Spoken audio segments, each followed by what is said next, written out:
다시 한번 말한다. 적게 일하고 많이 벌어라.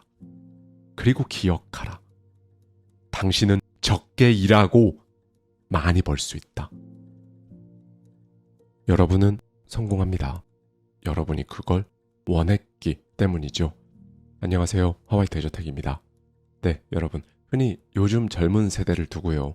부모 세대보다 가난한 첫 세대라고 말합니다.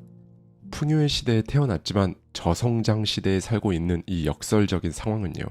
우리나라만의 이야기는 아니거든요. 그런데요, 여러분. 기존의 이 부의 공식이 더 이상 작동을 안 하면 지금 시대에 맞는 부의 전략을 새롭게 세워야 한다는 거잖아요. 그래서 오늘은요. 롭 딕스의 돈에 관한 7가지 착각, 이 책 속에 담겨있는 인사이트를 가져와서요. 저자의 시선에 저의 생각까지 더해서 여러분과 함께 생각해보고 싶은 부분들을 말씀드리도록 하겠습니다. 특별히 오늘 내용은요. 어떻게 보면 가장 현실적이고 강력한 투자 전략을 담고 있거든요. 끝까지 들어주시면 정말 좋을 것 같습니다. 영국 카디프에 사는 룩 피터드는 23세에 복권이 당첨되어 130만 파운드, 약 22억이라는 거금을 손에 쥐게 되었다.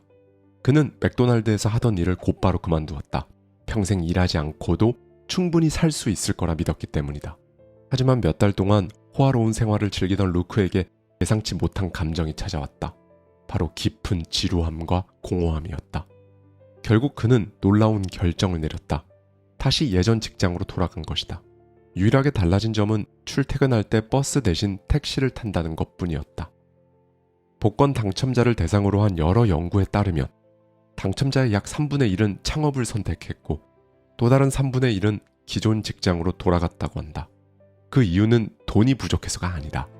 일이야말로 삶의 의미와 활력을 주는 본질적인 원천이라는 것을 깨달았기 때문이다. 하지만 되도록이면 빨리 직장 생활에서 벗어나고자 하는 사람들이나 경제적 자립, 조기 은퇴를 인생의 목표로 삼는 사람들에겐 다소 허무한 이야기처럼 들릴 수 있을 것이다.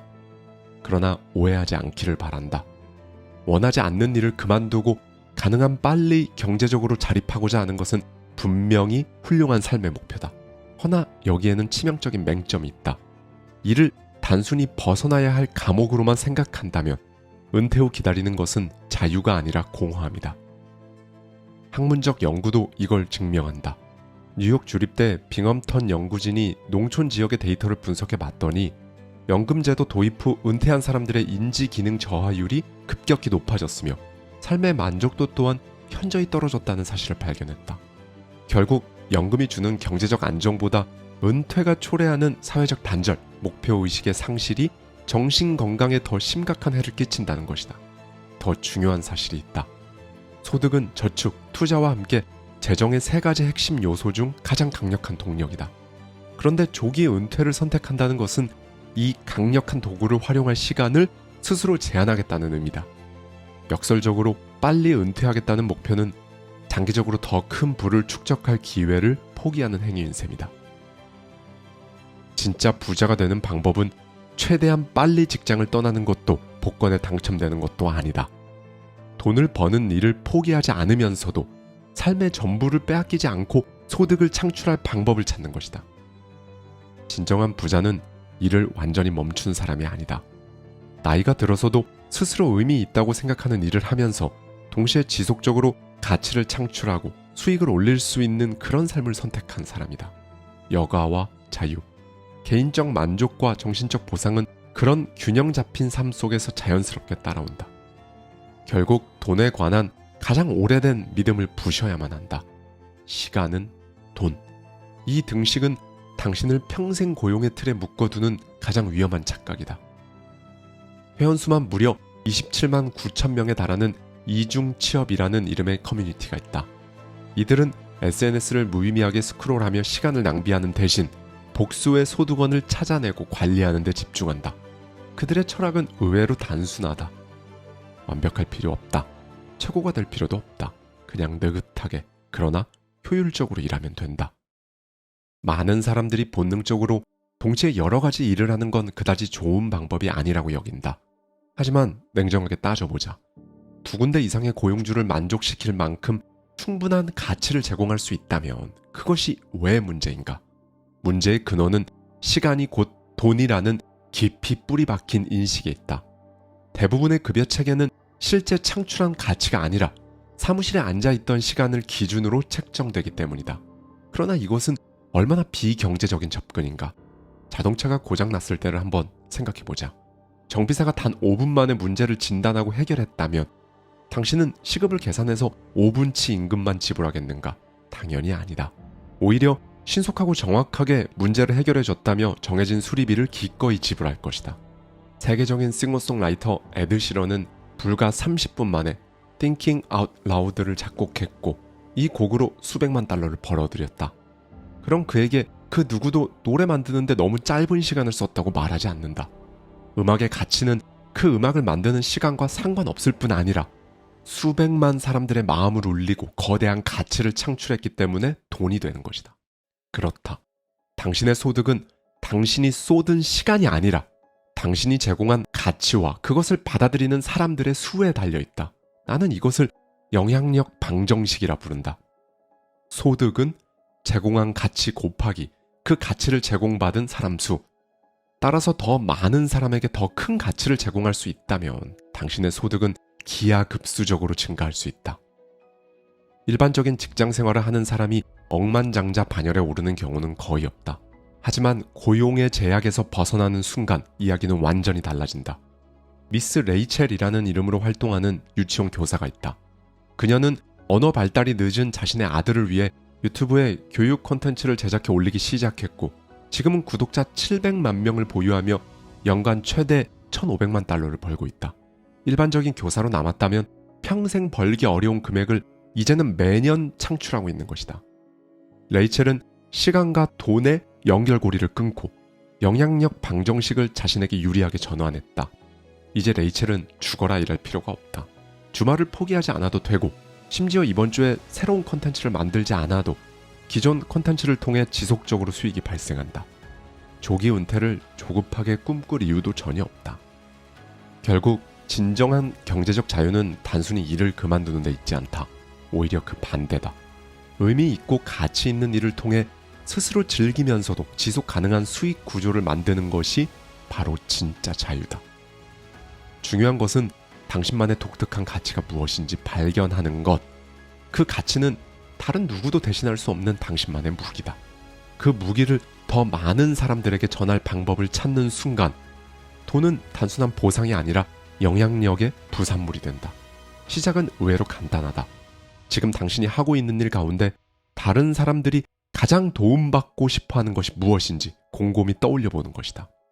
그것이 바로 당신의 영향력 방정식의 시작점이다. 잊지 마라. 경제적 자유는 당신의 시간을 팔아서 돈을 얻는 삶이 아니다. 시간을 가치로 바꾸고 그 가치를 영향력으로 확장하는 삶이다. 이 길이 바로 진정한 부자들이 선택한 길이며 당신 역시 같은 길을 걸을 수 있다. 많은 사람들이 경제적 자립을 꿈꾼다. 정말 매력적이고 근사한 단어다. 하지만 나는 묻고 싶다. 구체적으로 어떻게 경제적 자립을 이룰 것인가? 앞서 말했던 것처럼 대부분의 사람들에게 시간과 돈은 하나로 묶여 있다. 아침 9시에 출근해서 저녁까지 사무실에 앉아 있어야만 급여를 받을 수 있다. 회사에서 눈치를 보며 시간을 채워야 직장 생활을 유지할 수 있고 연봉도 보장된다. 많은 사람들이 이런 구조를 혐오하며 조기 탈출을 꿈꾸지만 이 구조가 반드시 나쁘다고 말할 수는 없다. 오히려 이 시기는 마치 운동선수의 훈련소와 같은 역할을 한다. 매달 들어오는 급여 덕분에 기본 생존이 보장된다. 동시에 동료들과 함께 능력을 키울 기회가 주어진다. 처음 사회에 나온 신입사원이 성과만으로 평가받는다면 대부분 살아남기 어렵다. 하지만 회사라는 울타리 안에서는 실수를 통해 배울 수 있다.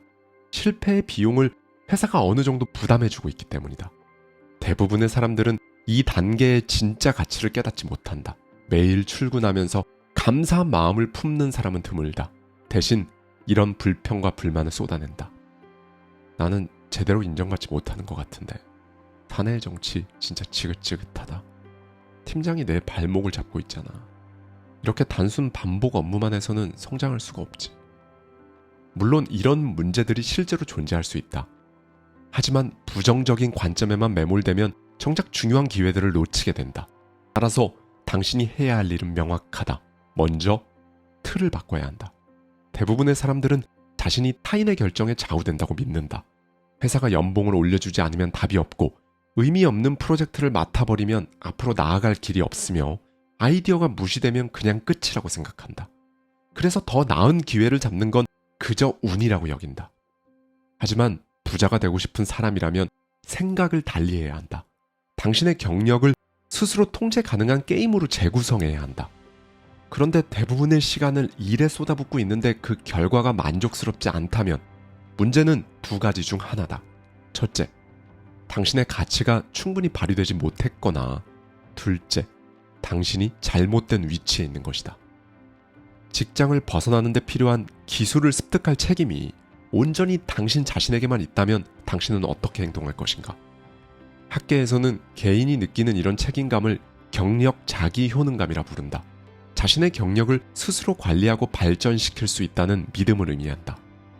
실제로 스탠퍼드 대학교 연구에서는 놀라운 결과가 나타났다.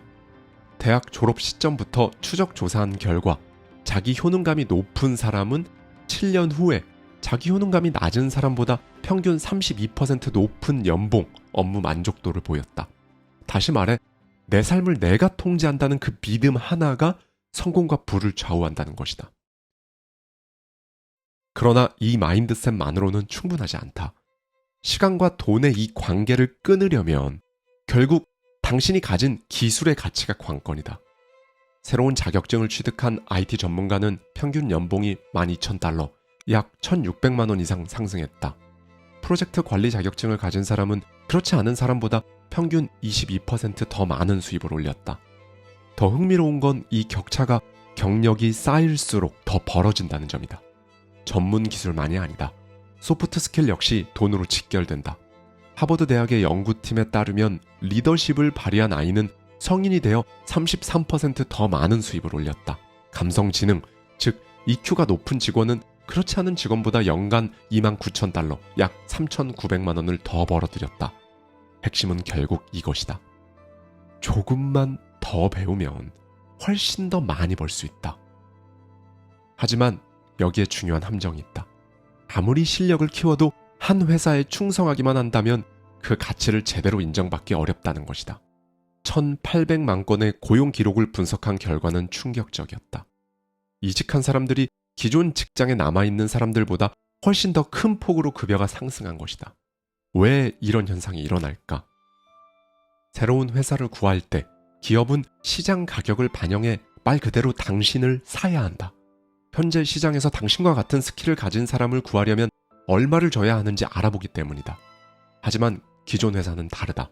당신의 현재 급여를 기준점으로 삼아 최소한의 인상으로 붙잡아 두려고 한다. 경영진 입장에서는 당연한 선택이다. 굳이 더 많은 비용을 지불할 이유가 없기 때문이다.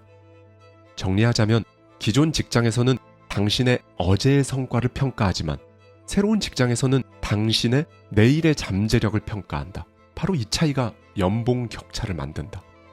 물론 무작정 이직하라는 뜻은 아니다. 지금 직장이 마음에 든다면 굳이 떠날 필요는 없다. 하지만 그렇다고 안주해서는 안 된다. 주변을 꾸준히 살펴보며 당신의 시장 가치가 어디에 위치해 있는지 확인해야 한다. 경제적 자립은 결코 운명처럼 그냥 찾아오지 않는다.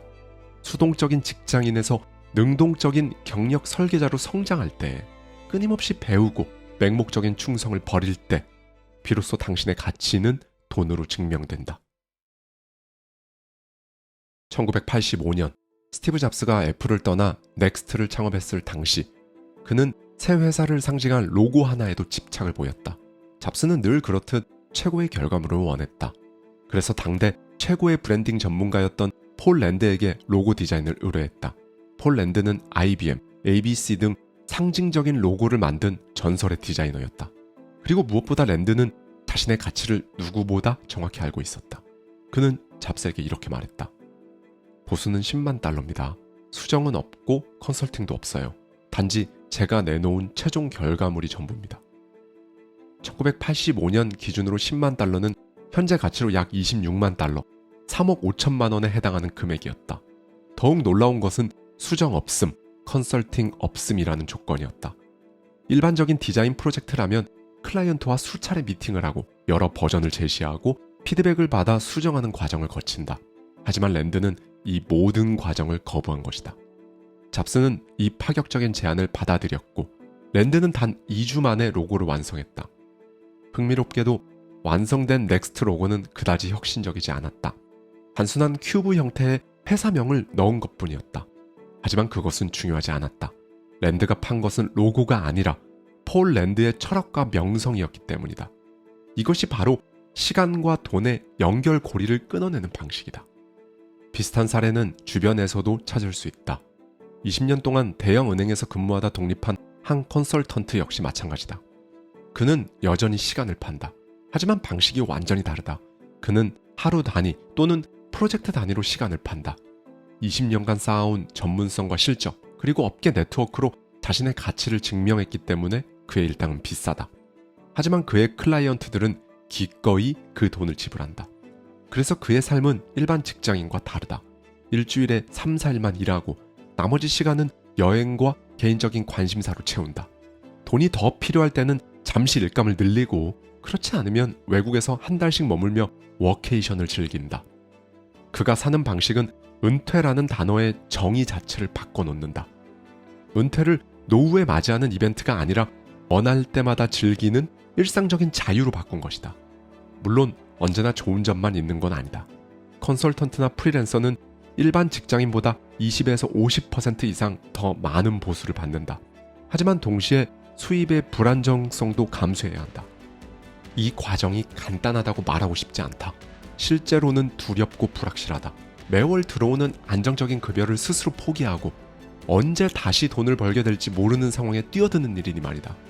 또 안정성을 최우선 가치로 여기는 문화 속에 살고 있다며 주변의 우려, 만류까지 다 감수해야 한다. 부모님의 걱정, 배우자의 불안, 동료들의 의구심을 모두 감당해야 한다. 하지만 일단 자리를 잡고 나면 이 삶은 놀라울 정도로 만족스럽다. 당신은 원하는 만큼만 일하고 원하는 만큼 쉴 수 있다. 은퇴를 기다릴 필요가 없다. 은퇴 후의 삶을 쪼개서 일상 속에서 미리 누릴 수 있는 것이다. 시간을 파는 사람은 하루 8시간 일했으니 8시간치 급여를 받아야지 라고 생각한다. 가치를 파는 사람은 내가 해결한 문제의 크기만큼 보상받아야지 라고 생각한다. 당신은 어떠한가? 당신도 시간이 아닌 가치를 팔 준비가 되어 있는가? 나는 늘 이렇게 말한다. 적게 일하고 많이 벌어라. 이 말을 들으면 마치 허황된 광고 카피처럼 느껴질지 모르겠다. 30일 만에 억대 연봉, 집에서 클릭 몇 번으로 월 1,000만 원 같은 자극적인 문구들과 별반 다르지 않게 들릴 수 있다. 하지만 이것은 단순한 구호가 아니라 앞서 강조했던 시간과 돈의 연결고리를 끊는 진짜 원리다. 그리고 이미 수많은 사람들이 이 원리를 실제로 적용해 성공하고 있다. 물론 어떤 일을 시도하든 처음부터 곧바로 성공하는 경우는 드물다. 통계적으로 봐도 새로운 사업의 80%가 첫 18개월 내에 실패한다. 몇 년 동안 한 가지 일에 매진해도 성과가 나오지 않을 수도 있다. 여러 아이디어를 전전하다 진전 없이 돌아올 수도 있다. 하지만 그건 실패가 아니라 성공을 향한 정상적인 과정이다. 새로운 기술이나 업무 방식을 도입할 때 처음 6개월에서 2년 동안은 오히려 생산성이 떨어지는 현상이 나타난다. 이걸 생산성 역설이라 부른다. 하지만 이 어려운 시기를 넘기고 나면 생산성이 급격히 향상되고 평균적으로 기존 방식보다 200에서 300% 높은 효율성을 달성하게 된다. 왜냐하면 성공은 직선이 아니라 곡선이기 때문이다. 당신이 경험하는 지체와 우회로는 사실 부자가 되는 길에서 반드시 거쳐야 하는 자연스러운 단계일 뿐이다. 구글의 전 CEO인 에릭 슈미트는 이렇게 말했다. 실패는 옵션이 아니라 필수다. 실패하지 않는다면 충분히 위험한 시도를 하지 않고 있다는 뜻이다. 그래서 일찍 시작해야 한다. 작게라도 시작해야 한다. 매주 단 몇 시간이라도 새로운 기술을 익히고 시장을 조사하며 작은 첫 발을 내디뎌야 한다. 만약 당신의 시도가 당장 성공하지 못한다면 어떻게 될까? 실망스럽겠지만 그럼에도 잃을 것은 없다.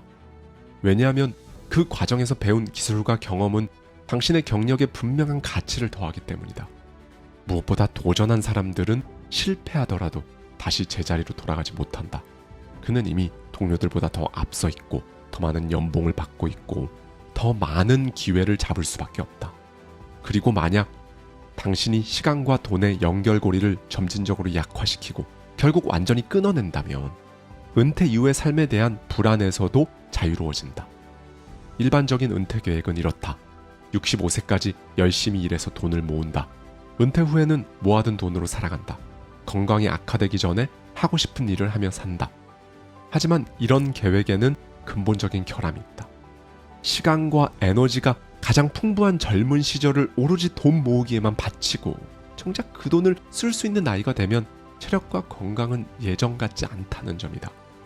하지만 영향력 방정식을 적용한 사람들은 전혀 다른 방식으로 살아간다. 극단적으로 돈을 절약할 필요도 없다.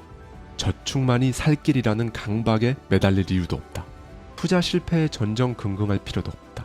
심지어 은퇴 후 삶이 기대만큼 보람차지 않아 우울해질까 걱정할 필요도 없다. 이미 의미 있는 일을 평생 지속할 수 있는 구조를 미리 만들어 놓았기 때문이다. 변화는 어렵다. 기존의 길을 벗어나는 것은 두렵다. 하지만 그 두려움을 극복하는 순간 당신은 완전히 다른 차원의 삶을 경험하게 될 것이다.